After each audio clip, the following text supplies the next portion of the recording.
ఇక్కడ మనం ఇంకొక అంశం కూడా గమనించాలి. ఒక్కొక్కసారి ఒకటే సర్వే నెంబర్కి సంబంధించి 2-3 రకాల సమస్యలు కూడా ఉండుంటాయి. ఇప్పుడు ఉదాహరణకి నా భూమి పట్టా భూమి, దాని నేచర్ ఆఫ్ ల్యాండ్ పొరపాటున లావణి పట్టా లేదా అసైన్మెంట్ పట్టా అని పడింది, ఆ భూమి నిషేధ జాబితాలో కూడా వచ్చి ఉంటుంది. ఇప్పుడు ఆ రెండిటికి దరఖాస్తు పెట్టాల్సి వస్తుంది. రెండు ఒకసారి పెట్టడానికి అవకాశం లేదు కాబట్టి ముందు నేచర్ ఆఫ్ ల్యాండ్ కనుక ఆ సమస్య తీరితే నిషేధ జాబితాల నుంచి కూడా తొలగించడానికి అవకాశం ఉంటుంది. కాబట్టి ఏ మాడ్యూల్లో దరఖాస్తు పెట్టాలన్నది కూడా ప్రస్తుతానికి చాలా కీలకమైన అంశం. తప్పు మాడ్యూల్లో పెడితే రిజెక్ట్ అయ్యే అవకాశాలు ఉన్నాయి.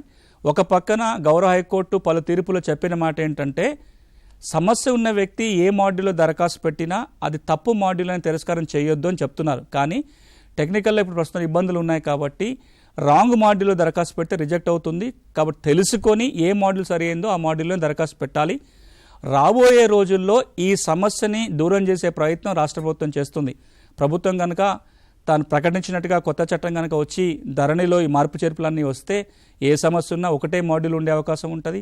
ఏ సమస్య ఉన్నా ఆ మాడ్యూల్ ద్వారా దరఖాస్తు పెట్టుకుంటే దాన్ని ఏ కేటగరైజేషన్ చేయాలో రేపు పొద్దున ప్రభుత్వమే చూసుకుంటుంది. ఆ విధంగా పరిష్కారం చేయడానికి అవకాశం ఉంటుంది. ప్రస్తుతానికి మాత్రం మీ సమస్య ఏంటో తెలుసుకొని ఆ సమస్య పరిష్కారానికి తగ్గ మాడ్యూల్లోనే దరఖాస్తు పెట్టాలి. అందుకనే ఇంత పూర్తిగా వివరించే ప్రయత్నం చేస్తున్నా.